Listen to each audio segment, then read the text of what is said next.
Во денешната епизода на нашиот подкаст гостин ни е доктор Владимир Трајковски, кој што е редовен професор по хумана генетика, медицински основи на инвалидноста, физиологија и функционална анатомија, нарушување на спектарот на аутизам на Институтот за дефектологија, Филозофски факултет при Универзитетот Свети Кирил и Методи во Скопје, Македонија. Тој е председател и еден од основачите на Македонското научно здружение за аутизам и веќе 25 години негова поле на интерес и работа е нарушувањето на спектарот на аутизмот. Од август 2022 година е главен уредник на Journal of Health and Rehabilitation Sciences, чиј издавач е Alma Mater University, Словенија. Учествува на повеќе од 130 семинари, конгреси, симпозиуми и конференции во земјата и странство. Во последните 4 години тој организира и предава на околу 45 вебинари и веб-конференции организирани од МНЗ. Активно учествува во подготовка и реализација на 22 стручно-научни национални и меѓународни проекти. Автор е на 10 учебници, практикуми и монографии, околу 115 трудови во домашни и странски периодични изданија, од кои 16 се во списанија, 76 апстракти на меѓународни конференции. Добитник е на наградата за најдобар научник на Универзитетот Свети Кирил и Методи во Скопје во областа на биомедицинските и здравствените науки за 2017 година. Професоре, добре дојдовте. Добре ве најдов и поздрав до вас и до сите во студиото и до гледачите на овој подкаст. Денеска со вас ќе разговараме околу развој на мозокот и поврзаноста со однесувањето. Развојот на централниот нервен систем кај ембрионот започнува околу 11-тиот ден после забременувањето на жената. Тоа е, да кажеме, најсложен органски систем кај човекот преку кој се согласуваат сите функции на органските системи. Да започнеме со поделба на нервниот систем. Токму така, започнува најрано, би рекол, мозокот и нервниот систем воопшто, и заради тоа тука се и најголемите опасности, бидејќи жената не е ни свесна, може би дека е бремена, а веќе нервниот систем почнува уште 11-тиот ден од ембрионалниот развој да се формира.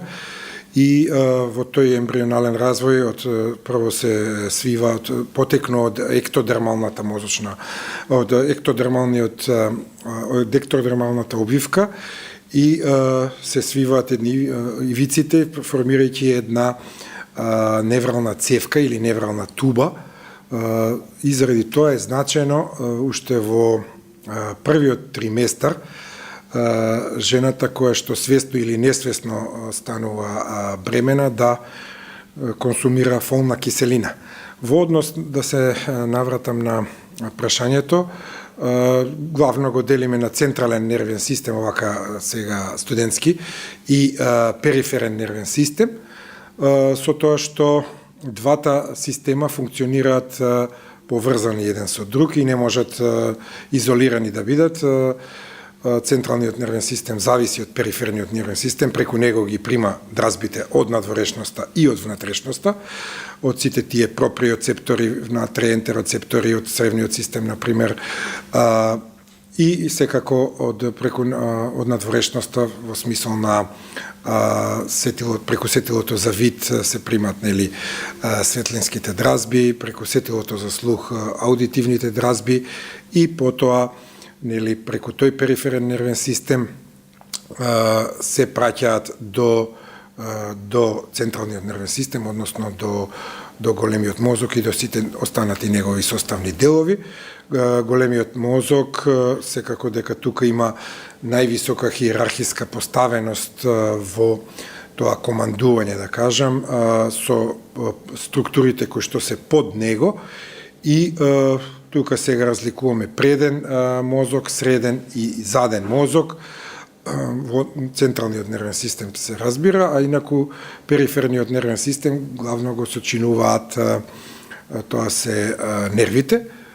Имаме 12 пара на краниални или капитални нерви, што се викат, черепни нерви, и има 31 пар на нерви кои што потекнуваат од дрветниот мозок, односно спинални нерви. И тие се одговорни за прием и пренос на сите дразби, како што кажав, и од натрешноста и од надворешноста, а потоа преку големиот мозок и сите останати делови од централниот нервен систем, преку моторни пак нерви се враќаат, мозокот одговара на тој начин, најчесто според негативна повратна врска, понекогаш и по позитивна повратна врска, одговара зависно од тоа што треба да, со соодветен вид на однесување. Например, ќе земам една едноставен пример, кога малото дете се најде несакајќи во кујната и кога случајно ќе допре ринглата, или не мора да е мало дете, може и возрасен човек, врела рингла, тоа рефлексно ја трга раката од самата рингла за да не се изгори. Значи, сето тоа го прави нашиот нервен систем на едно несвесно ниво преку рефлексен пат. Ете, тоа би било за почетокот една најгруба поделба на централен и периферен систем. Кога говориме за нервниот систем, тој представува еден органски систем како целина од повеќе нервни елементи, меѓу кои што е и невронот.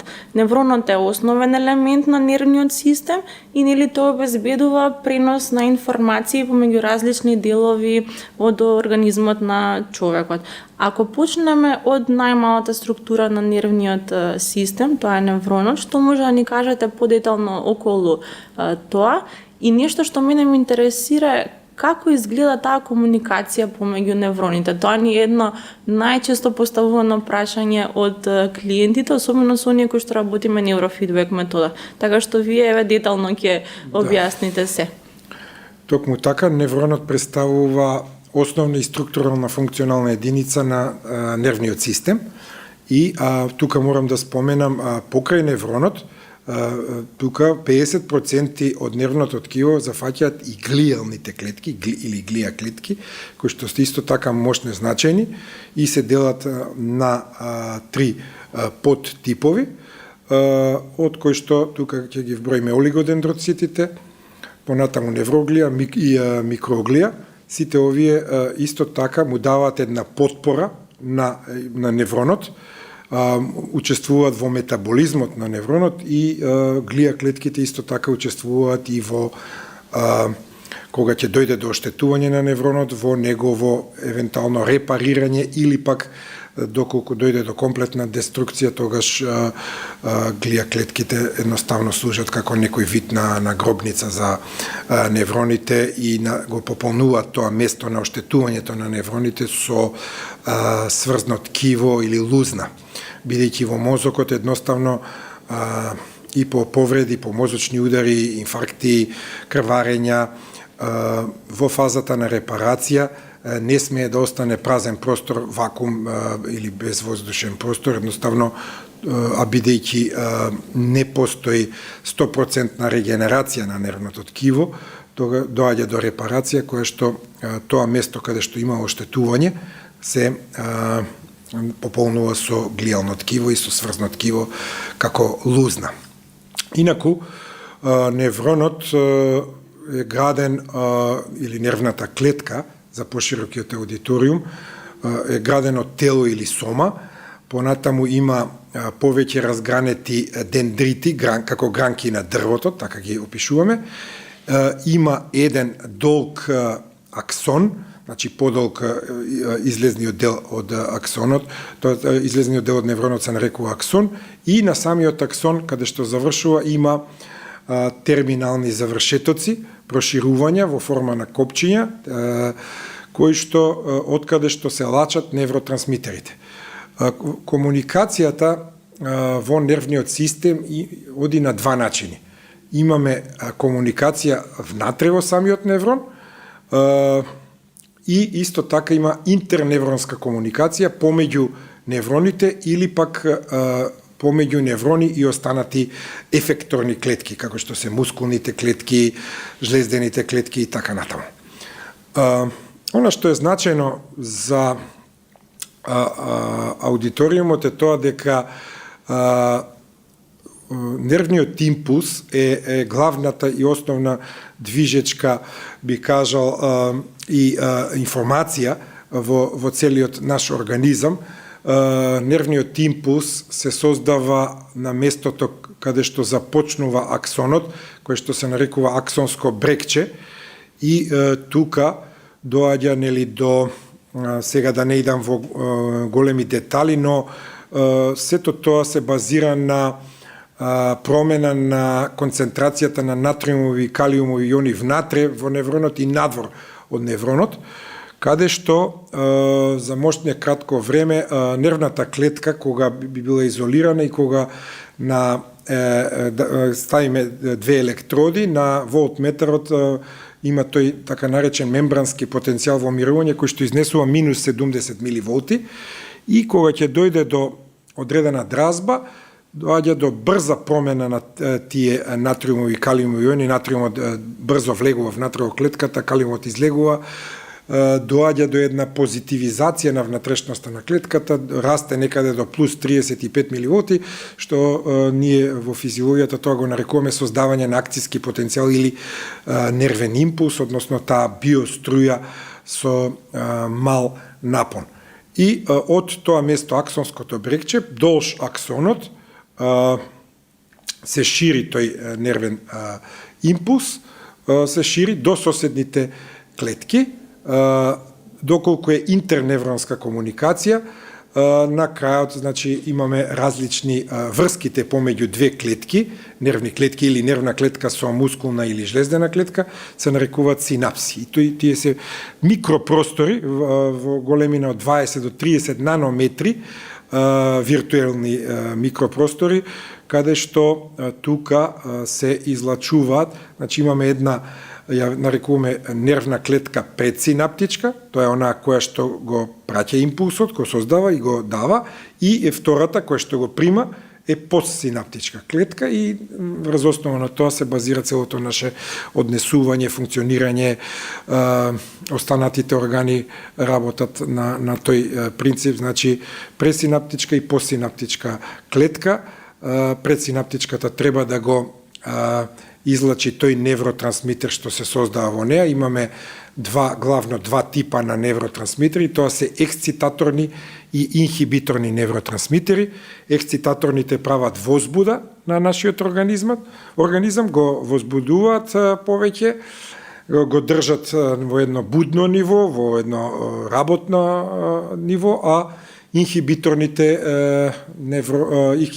невротрансмитери се оние кои што не смируваат, не прават посталожени, не доведуваат во состојба на сон и така натаму.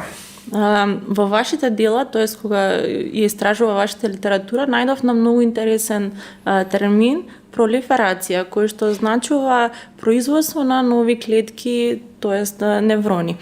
Она што ме заинтригира околу тој термин е конкретно кога ќе дојдат родители и кога ќе прашаат дали моето дете може да произведува нови клетки во текот на животот.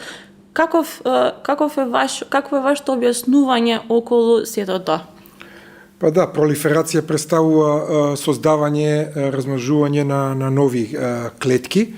Во однос на децата кои што имаат развојни проблеми, значено е да се напомени и да не им се дава некоја лажна надеж на родителите, дека нешто спектакуларно може да се случи. Ова особено мислам кај децата со церебрална парализа, каде што има трајни оштетувања на мозочниот паренхим. Тука многу малку може во текот на животот да се пролиферираат нови клетки. Во однос на пролиферацијата, тука периферниот нервен систем има поголема можност и да кажеме и регенеративна способност, особено поновите студии го покажуваат тоа дека одредено пресекување на одреден нерв потоа може со преспојување со добра микрохирургија и пластична реконструктивна хирургија да се возобнови ефектот на тој нерв, да кажеме, дел од периферниот нервен систем. Но, исто така е многу значено и возраста на која е детето, и родителите кои што прашуваат, се разбира дека со многу работа можат да се направат нови реконекции и нови синапсирања, а тоа го правиме преку процесот на учење во нервниот систем. Инаку, за биде појасно и за родителите, ако сметаат дека детето ќе создаде нови нервни клетки, тоа е малку погрешно размислување и едноставно тоа не е возможно. Но возможно е да има напредок и токму на тоа се должи работата на специјалните едукатори, рехабилитатори и психолозите во смисол на тоа дека со текот, со процесот на реедукација, со процесите, со другите техники и методи со кои што се работи директно со детето, се успева да се направат, бидејќи мозокот си има своја пластичност и можно е да се ремоделираат од нови врски, исто така се работи и на тоа и со нови експериментални методи да со одредени лекови како што се ампакините, например, кои што делуваат на ампа рецепторите во хипокампусот, дури да се, иако тоа се во на експериментални модели, да се подобри процесот на учење, дури и да се зголеми коефициентот на интелигенција. Значи, кон тоа одат сега научниците со можност, да речеме, можеби не толку спектакуларно, али за 5 до 10 поени на IQ скалата да се подобри квоциентот на интелигенција кај децата кои што имаат интелектуална попреченост. Мозокот на бебето интраутерино се менува многу интензивно, многу поинтензивно за разлика од можеби било кој друг период од животот. Времето во поминато на бебето во матката е исполнето со силен раст и развој на бебето. Имам прочитано дека најголемо влијание врз бебето од страна на мајката кога доживува стресни ситуации има врз церебелумот на бебето. Може ли ни вие да ни кажете кое е влијанието на мајката врз развојот на мозокот на бебето во пренаталниот период? Тука би сакала да ги споменате и негативните, штетните ефекти кои што може да се случат на некој начин. Токму така, убаво сте забележале. Значи, развојот на мозокот од 11-тиот ден постконцепцијски до крајот на 10-тиот лунарен месец или некаде околу 280 дена, колку што трае просечно една нормална бременост, има на вистина огромен скок во развојот од една цевка, да кажеме, која што е во првите неколку недели од ембрионален развој до мозок, како што го гледаме понатаму кај возрастен, само во минимални димензии. Тоа ниту еден друг орган не го може, како што го прави, како што е случајот со мозокот. Мајката и тоа како има влијание врз растот и развојот на мозокот на својот плод, и токму на самиот почеток ви го спомнав примерот со земањето на фолна киселина. Ова особено важи за оние семејства и оние жени кои што ја планираат бременост, кои што свесно одат да забременат и мора дури и предконцепцијски да земаат фолна киселина, заради тоа што неземањето на фолна киселина, например, може да доведе до дефекти на невралната цевка и да се јави аненцефалија, најтешката аномалија конгенитална на мозокот, односно дете без мозок се раѓа, кое што максимум што може да проживее околу 24 часа. Или пак разни други промени, спина бифида, кога има отвор на не се добро затворени задните пршленски лаци, па може рбетниот мозок да излезе во форма на менингомиелоцела и да се гледа како туморозна маса на позадина рбетниот столб на бебето. Значи, мајката се разбира и во позитивна смисла може да влие, а секако и во негативна смисла. Сега ќе наведам некои од можните ризик фактори со кои што мајката може да го загрози развојот на плодот. Една неодговорна мајка која што консумира тутун, алкохол и дроги, во секој случај ќе доведе до тешки оштетувања на мозокот на детето. Еве ќе го земам за пример консумирањето на алкохолот.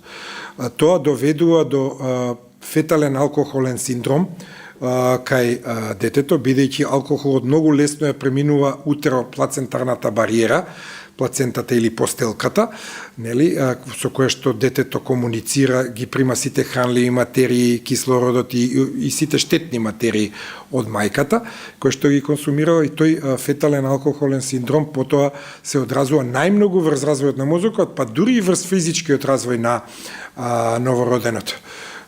Например, детето има интелектуална попреченост, може да развие аутизам.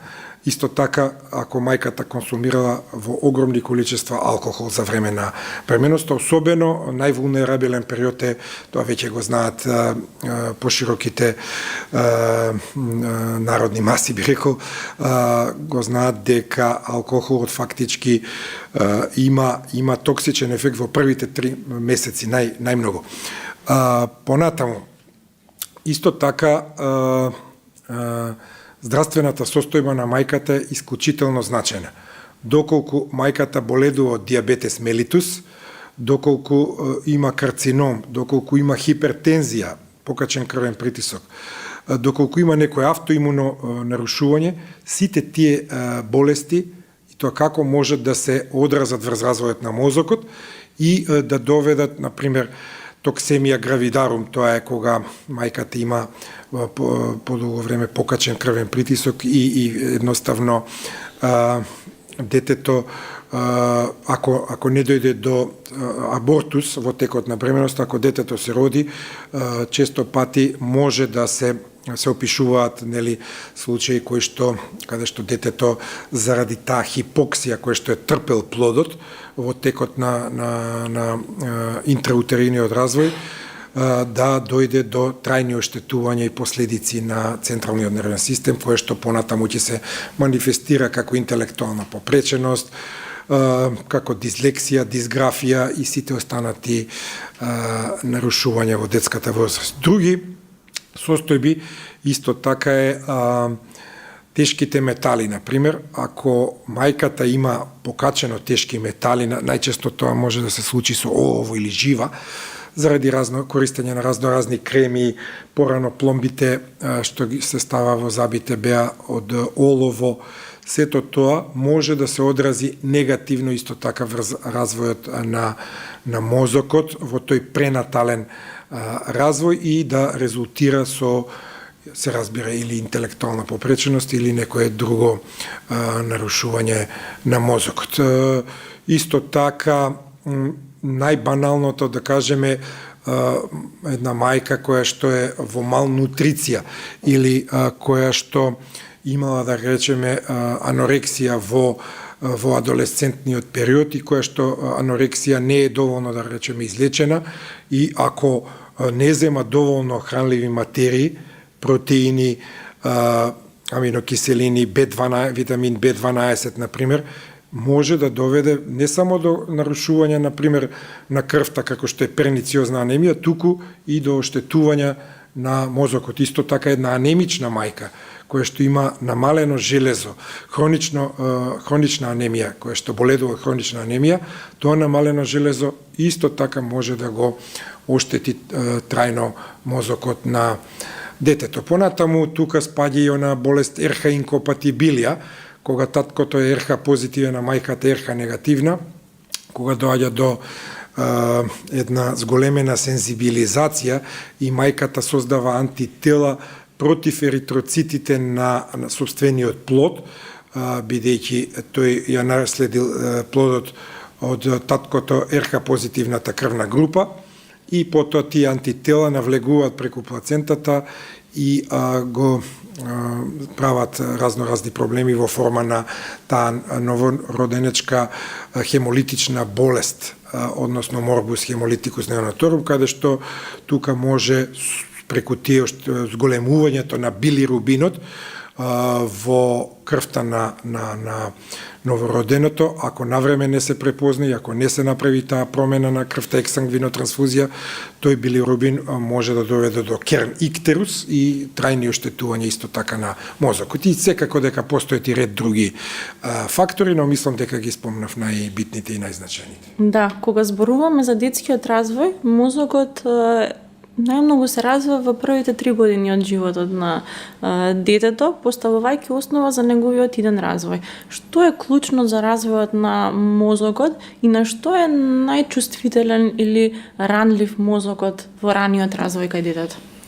Да, првите 3 години се најзначајни, потоа велиме првите 7 години и потоа до 12 години, каде што после 12-та веќе и тешко може нешто и да се направи, но навистина е така, првите 3 години се оние години каде што доаѓа до раст на мозокот, например, расте во волумен, во маса, расте мозокот, тука се зголемуваат бројот на синапсите, се зголемува таа прунација и арборизација, односно разгранување на дентритите во тие први 3 години и тука исто така треба да се биде мощне, внимателен во развојот на собственото дете.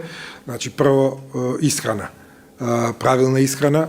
Тука педиатрите секако дека многу вложуваат напори во објаснувањето на значењето на правилната исхрана, богата со аминокиселини, богата со омега-3, омега-6, кои што треба да има секако со сите други нутрициенти кои што се значајни за развојот на мозокот. Тука пред се мислам на магнезиум, цинк, кој е исклучително значаен за ензимските процеси и за развој на имунолошкиот систем на малото дете.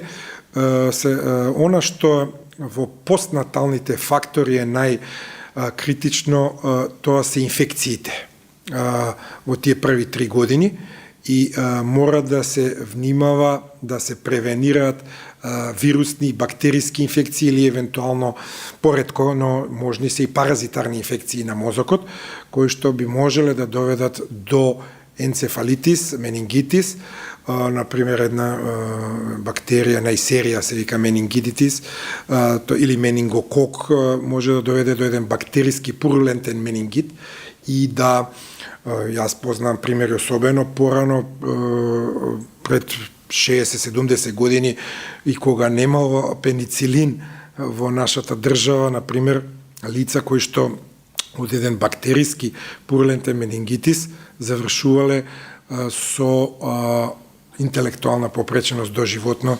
бидејќи во тоа време, например, немало антибиотици, брзо да се действува. Исто така, тука се вирусите на херпес симплекс, рубела вирусот, предходно не спомнав, во пренаталниот, особено рубела вирусот во пренаталниот период е опасен, а во постнаталниот период исто така морбили вирусот, тука повеќе би го спомнал, бидејќи морбили вирусот може да доведе до еден морбилиформен енцефалитис, воспаление на мозокот, кое што исто така може да доведе до несакани последици. Значи, треба родителите многу да внимаваат и да превенираат вакви бактериски или вирусни инфекции, понатаму исто така да не го изложуваат детето на непроверена исхрана, која што е богата, например, со или тешки метали. Тоа особено се случува, например, во високоиндустриските развиени земји, како што е во САД, например, во Нью Џерси, забележано е овде ќе дадам со аутистичниот спектар, експанзија во последните 10-15 години на деца со аутистичен спектар, која што се поврзува со екстремната концентрација на живата во таа регија, во Нью Џерси. Така да, значи, труењето со тешки метали треба да се избегнуваат, олово, жива, кадмиум, сето тоа ние и во нашата популација го наоѓаме кај децата со аутистичен спектар кој што ги опатувам на проверка на тешките метали во косата, да не претерам, преку 95% имаат покачени тешки метали во косата, што укажува на срединско загадување, дали од воздухот, дали од водата, од храната и така натаму, дали од вакцини кои што не може да ги обработат децата со аутизам и така натаму, но во секој случај, значи во тие први 3 години мора да му се пружи на детето еден оптимален физиолошки развој во смисол на добра исхрана, превенција од експозиција на тешки метали, експозиција на биолошки штетни агенси, физички агенси, исто така не е препорачливо многу често снимање на мозокот на детето, особено не со рентгенски зраци, така што треба да многу да се биде внимателен и не случајно е кажано дека родителите во тие први 3 години, буквално тука се мисли и на психолошкиот развој, се разбира дека едно семејство кое што е нефункционално и емоционално би рекол незрело, исто така би можело да доведе до одредени, например, имате семејства кои што не се многу едуцирани, кои што се, например, живеат на планина со основно образование, по цели денови работат на поле и детето е запоставено и тоа и покрај тоа што има, например, здрав мозок и добра генетика, но бидејќи нема стимулативна средина, може и тоа да развие некој граничен случај на интелектуална попреченост, бидејќи немало стимулативна средина, немало кој да му зборува, кој да го учи на основните поими, така што тоа е таа, порано ја нарекувавме псевдоретардација. Постојано слушаме првите 7 години се најважни од животот и тука, бидејќи јас ќе изборувам од нашата пракса во нашиот центар, родителите често кога се појавуваат на консултативни прегледи, особено со деца кои што се над 7 годишна возраст, забележуваме дека се демотивирани токму ради таа реченица. Колку основа има за да веруваме во тоа дека навистина првите 7 години се најважни и се што се прави после тоа едноставно има помал ефект?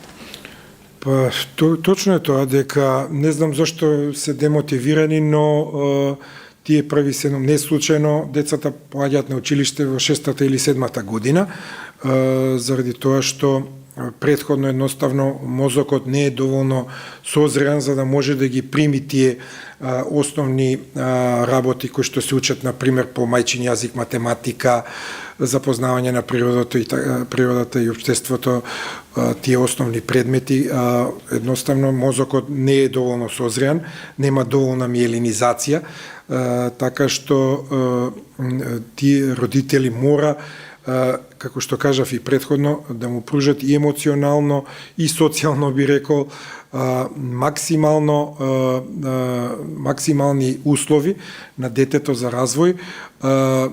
Секако дека тука е битно и прашањето во однос на одење во градинка, кое што јас често го советувам, затоа што социјализацијата и тоа како е важно учењето на социјални вештини е многу битно да започне уште некаде 2-3 година од животот на детето, заради тоа што со постигнување на тие социјални контакти се развива и таа, да речеме, социјална интелигенција, исто така тука емоционалната интелигенција е многу битна во првите 7 години од животот и родителите напротив треба да бидат мотивирани и да им се каже дека доколку забележат некаква одстапка, особено ако тоа дете кое што има според нив некаква попреченост, е второ, и да направиле компарација со првото дете во семејството, да веднаш го се јават на преглед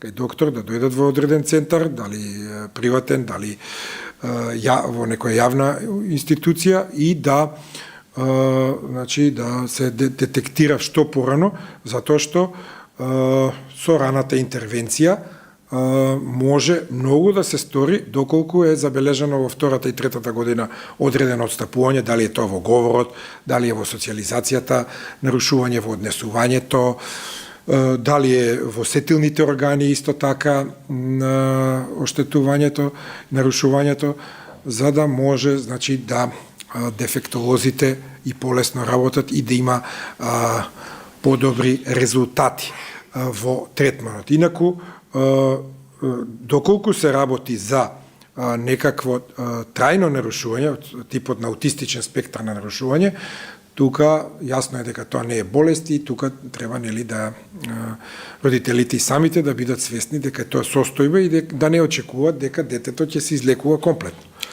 Кога зборуваме за детскиот развој, учењето во раните години нели им помага на децата за понатаму да станат зрели, ефективни возрастни лица. Во каква корелација се накратко социјалното, емоционалниот развој со однесувањето на децата подоцна возрастни индивидуи? Па во позитивна корелација се во секој случај, колку имате подобра социјална и нешто веќе и во минатите одговори начнав, социјална и емоционална позитивна стимулативна клима во семејството, во или микроклима би рекле, значи како семејството како една единка на микро ниво, колку е тоа попозитивно, толку е по развојот е подобар на мозокот на детето и можеме да очекуваме едно дете кое што ќе прерасне во здрава личност. Доколку обратно од тоа, доколку имате негативен социјален развој, значи едно занемарено, запоставено дете од родители кариеристи кои што работат по 10 до 12 часови на ден и немаат време за своето дете да го гушнат, да го бакнат, кога ќе се вратат од работа, да седнат со него кога ќе тргне на училиште, да изработат одредена домашна задача, да му помогнат во одредени делови каде што има проблеми во учењето, тогаш се разбира дека таквото дете ќе покаже понизок степен на емоционална интелигенција и едноставно понатаму може во однос на социјалниот развој, понатаму може да премине и во делинквентно однесување или криминално однесување. Обично таквите деца запоставувани, кои што се злоставувани од некој од родителите или од блиски членови на семејството, понатаму најчесто преминуваат во психопатија и се оние лица кои што извршуваат убиства или одредени други криминални действија. Така, сега следното прашање ми е токму поврзано со тоа што сега го начнавте. Имено во последниот период се соочуваме со ситуации на занемарување на децата од страна на родителите. Како е тоа емоционално занемарување, насилство, развод, сиромаштија и слично ја менуваат структурата на мозокот. И кога зборуваме за причинско-последични врски, како тоа подоцна влијае во понатамошниот тек на животот на таа личност? Одлично ви е прашањето. Бара комплексен одговор, но јас ќе се обидам да го симплифицирам. На вистина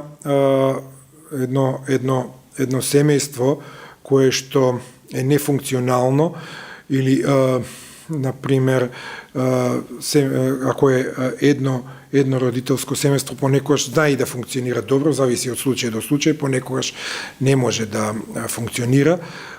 Сето тој низок прак на социјална и емоционална стимулација на детето доведува до промени во тие врски во синапсите. Значи не доведува тоа е на микроклеточно ниво, да не ме разберат погрешно гледачите, не се случуваат некои големи структурни промени во мозокот, но на микро ниво секако дека тој мозок претрпува одредени промени бидејќи е растен и развијан во една нестимулативна социјална средина и тој мозок секако дека ќе почне да функционира, да кажам, погрешно и да манифестира едно несоодветно однесување. значи едно предизвикувачко однесување, несоодветно однесување, кое што нели ние понатаму го детектираме како девијантно однесување, како ако изврши одреден криминален акт како криминално однесување и се разбира дека потоа таквите лица во адолесценцијата или подоцна се чести посетители на нашите затвори. За жал живееме во многу тешко време, особено во Македонија, каде што сиромаштијата, добро што ја напомнавте, исто така действува многу негативно.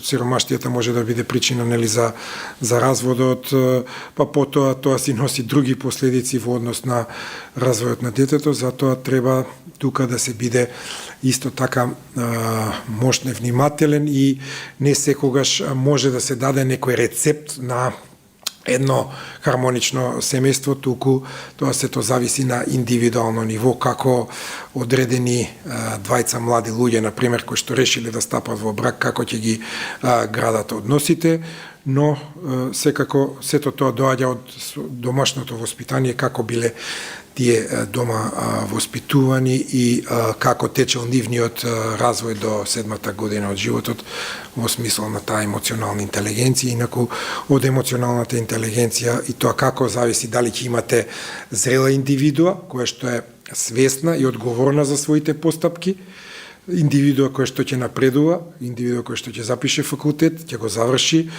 солидно факултетот, понатаму ќе си најде добро вработување. Сега, како што кажав, живееме во мощни лоши времења, каде што, например, за вработување треба да имате политички грб и врски, ургенции, и тоа делува доста дестимулативно, па тоа прави оцелување на младите луѓе во државата и тоа е веќе општествен проблем на кој што треба да се работи во следниот период. Ако одиме кон по позитивната страна на сета оваа тема, мозокот може да се менува и на подобро ниво едно. Во многу литературни дела се говори токму за процесот на невропластичност, што всушност представува способност на нервниот систем да промени својата функција и структура. Што ќе ни кажете вие во однос на невропластичност на мозокот? Да, невропластичноста на мозокот, да, ова е веќе позитивната страна од монетата. Позитивната страна и токму се огледа и во работата на специјалните едукатори и рехабилитатори и на психолозите, во смисол на тоа што кога пред себе имаат едно дете, например, со аутистичен спектар на нарушување и кое доаѓа кај нив, например, на обработка на 3 годишна возраст, кое што нема говор, кое што има страшно предизвикувачко однесување, агресивно однесување и ред други, например, има сензорни нарушувања. Најпросто кажано, невропластичноста со текот на вложениот труд на специјалниот едукатор, со помош на разни стимулативни вежби, исто тука и улогата на логопедите би ја спомнал, со логопедските вежби, логопедската работа, кога ќе успее да извлече говор од детето, токму тука ја гледаме позитивната страна на невропластичноста на мозокот, каде што сме имале низок старт на еден лош старт, да кажеме, на една лоша комбинација на генетска предиспозиција и средински фактори, која што манифестирала аутистичен спектар на нарушување. И сега, ако вие тоа дете го оставите така, како што порано пред 50-60 години се сметало дека децата со аутистичен спектар не се едукабилни, не може да се образуваат, да се научат, тогаш нема да ја постигнете невропластичноста на мозокот. Но, ако го дадете, например, и за тоа се инсистира на родителите да не се откажуваат, затоа што невропластичноста на мозокот може да овозможи напредок на детето, и може да го доведе до едно одредено ниво каде што тоа после 18-та година од животот ќе може колку толку да функционира само за себе. Се разбира, овде кога говорам, мислам на полесните и средно тешките случаи. Оние најтешките случаи, за жал, таму може најмалку да се стори, бидејќи се работи за многу потешки оштетувања на мозокот, кои што колку и да се работи со дефектолог, со психолог, со логопед, многу малку може да се стори. Во нашата пракса најчесто се соочуваме со оштетување на мозокот поради мозочен удар. Такви клиенти моментално работиме во нашиот центар. Искрено за мене тоа се фасцинантни луѓе кога гледам каков напредок доживуваат во однос на тоа колку е, нели, каква е тежината на оштетувањето на мозокот. И тоа уште повеќе докажува дека мозокот има фасцинантен развој. Ме интересира во колкава мера се взема невропластичноста кога имаме оштетување на мозокот? Значи, невропластичност после оштетување на мозокот. Како мислите во колкава мера тоа? Како невропластичноста влијае, нели, на подобрување на состојбата после тешки оштетувања на мозокот? Па да, после тешки оштетувања тие најчесто се јавуваат кај повозрастните лица. Најверојатно и невропластичноста зависи од тежината на оштетувањето кое што се случува кај индивидуи. Секако тоа го кажав и баш пред малку. Доколку имаме помало оштетување, невропластичноста е повеќе можна а доколку е многу поголемо оштетувањето, тогаш многу помалку може да се стори. Кај возрастни лица кои што почесто тие добиваат мозочни удари, децата многу поретко, иако и не се исклучени и децата да добијат крварење во мозокот, што исто така представува мозочен удар, кај значи невропластичноста е дотолку поголема колку што на пример имате пациент со афазија кој што добил на пример мозочен удар на левата хемисфера, каде што е брокиниот центар за говор. И тука го губи говорот после ударот со голема работа на логопеди и афазиолози може дури понекогаш и да се врати говорот. Ете, најпросто кажано за гледачите, тука се гледа огромната можност за невропластичност. Сеака и други, за жал, ќе останат доживотно со афазија, односно со неможност да се говори. Фронталниот кортекс почнува да слабе, кој што е одговорен за многу функции, почнува да слабе после 30-та година. Што се случува конкретно со мозочниот развој при процесот на старење?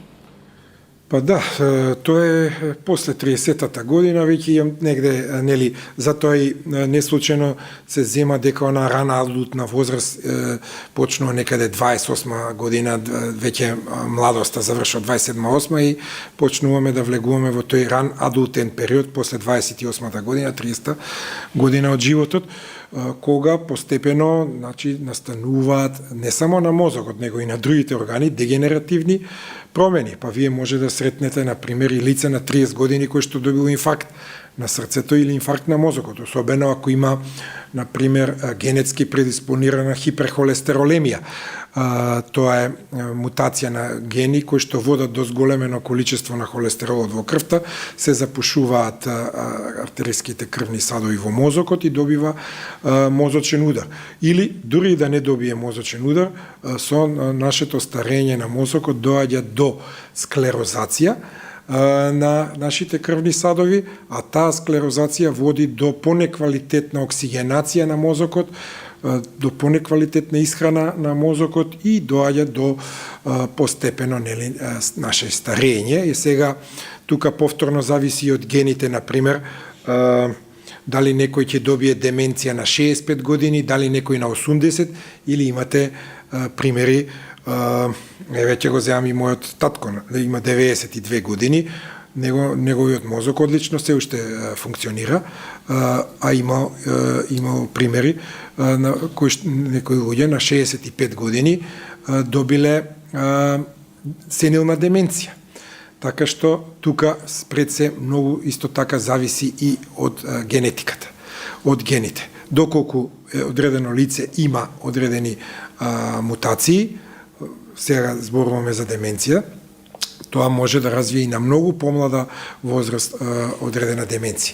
А вака општо кажано, значи дегенеративните процеси кај сите со текот на возраста што се случуваат, затоа доаѓа и до постепено губење на невроните, а како што кажав на самиот почеток, не е возможно да ние, да речеме, сме се родиле со одреден фонд на неврони и тој од ден на ден се намалува до нашата смрт. А не е возможно да умреме со истиот број на неврони. Така, се соочуваме со злоупотреба на лекови, па дури и суплементарни додатоци. Поголемиот број од населението, ова го разговаравме во една од претходните епизоди со друг гостин, земаат дози без претходна консултација, па дури и едукација. Каков став имате вие по ова прашање и како тоа конкретно влијае на мозочната структура? Прашањето ви е на место. Значи, јас сум голем противник на тоа да родителите сами си ординираат и да си дозираат суплементарни лекови. Тие, иако не се класични лекови, но сепак спаѓаат во таа суплементарна терапија и можат дури и тие да наштетат доколку не се земаат правилно. Јас инаку Јас сум поборник на тој биомедицински третман на невроразвојните нарушувања и верувам дека, длабоко верувам, а има и студии, не само јас дали верувам или не, има доста и студии во САД, кои што ја потврдуваат улогата, например, на високите дози на B6, на магнезиумот, врз, развојот и структурата на мозокот, така што, или B12, исклучително значење има во одредени ензимски системи, понатаму да не ги наведувам цинкот и ред витамин D3, исклучително значење за развојот на мозокот, особено во првите 12 години од животот и понатаму не само како што порано, например, сме го учеле на педиатрија, дека витамин D3 се зема да детето не добие рахитис. Туку, сега, исклучително е значен витамин D3 за развојот на мозокот и исто така значаен е и за имунолошкиот систем на детето. А нервниот систем и имунолошкиот систем се во една заедничка спрега. Исто така, тука би апелирал да родителите не земаат на своја рака биомедицинска терапија, разни додатоци во исхрана, витамини, минерали, суплементи, сепак за тоа мора да се консултираат со стручно лице, со доктор по медицина најчесто. Би сакала да се надоврземе. Или со нутриционист. Така, би сакала да се надоврземе на прашање околу гените и околината. Има доста контроверзности околу ова прашање, па според вас што е поважно кај една личност? Дали влијанието од животната средина или пак наследниот фактор генетиката? Да, ова е доста интригантно прашање и јас не би можел да одговорам што е поважно. Тоа зависи од нарушувањето, например. Имате одредени нарушувања како што е цистичната фиброза, например, каде што се знае дека е чисто генетско нарушување и тука средината нема никаква улога, а имате, например, COVID-19, каде што е чисто срединско нарушување, така да ќе ги гледаме тука малку работите во однос на генетиката, предпоставам дека сакавте да ме прашате во однос на генетиката на психолошките нарушувања. Тука ќе дадам низ примери и мислам дека ќе биде појасно на вашите ценети гледачи.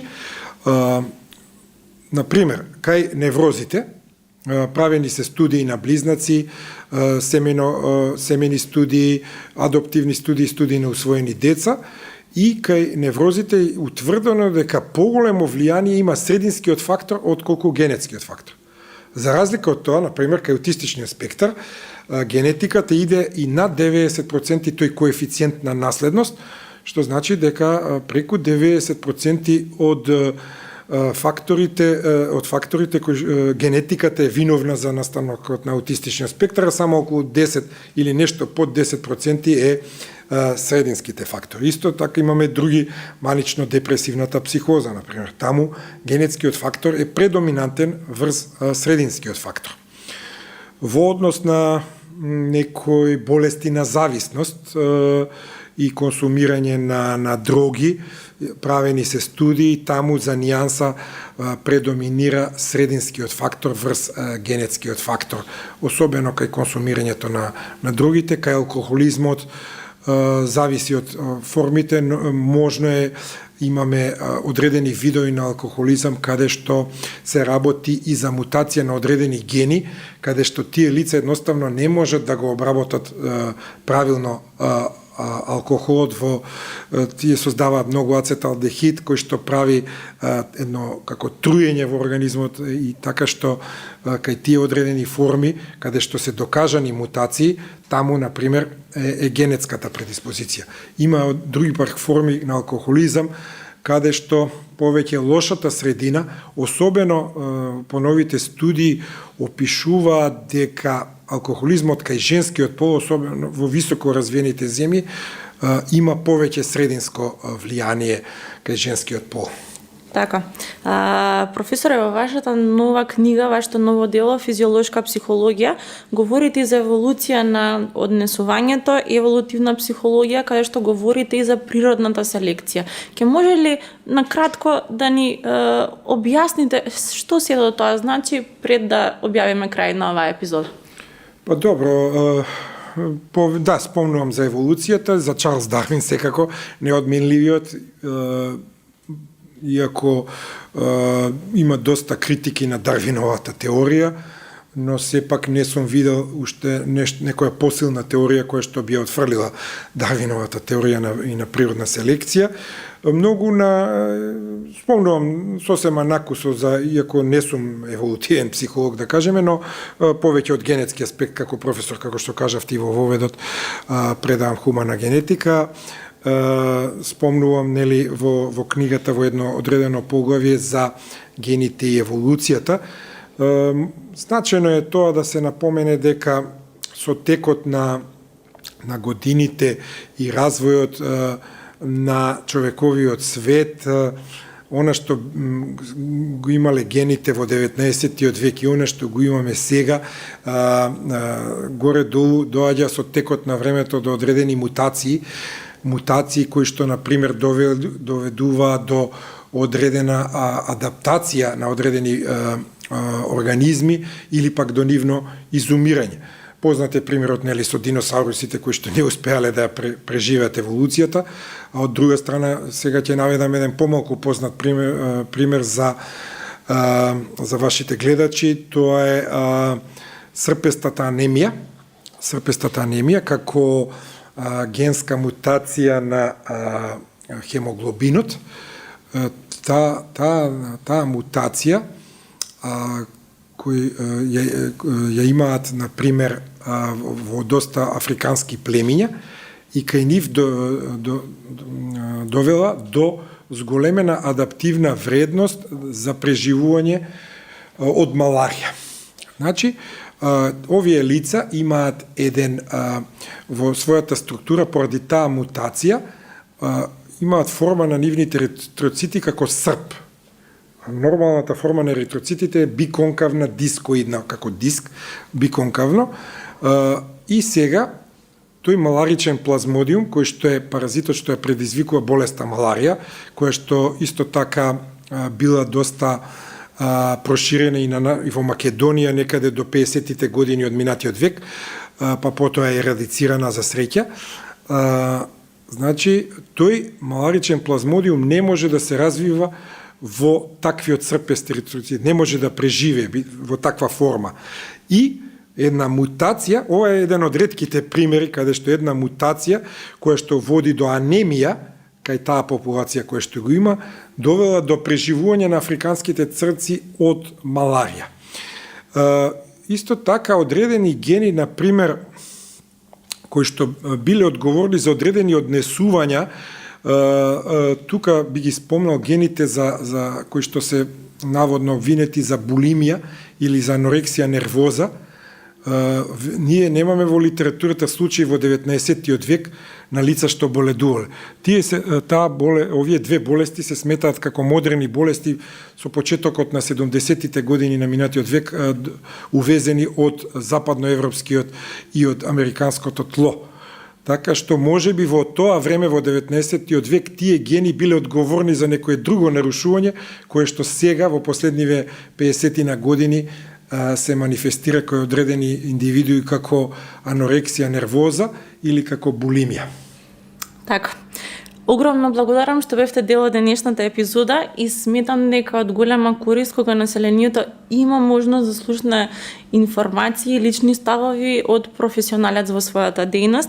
Нам ни значи премногу, а со вас се надевам се гледаме во некоја наредна прилика. Да, благодарам ја вам за поканата во овој подкаст. Ми беше особена чест да бидам ваш гостин и мислам дека направивме една добра емисија која што ќе биде доста гледана и поучна за гледачите.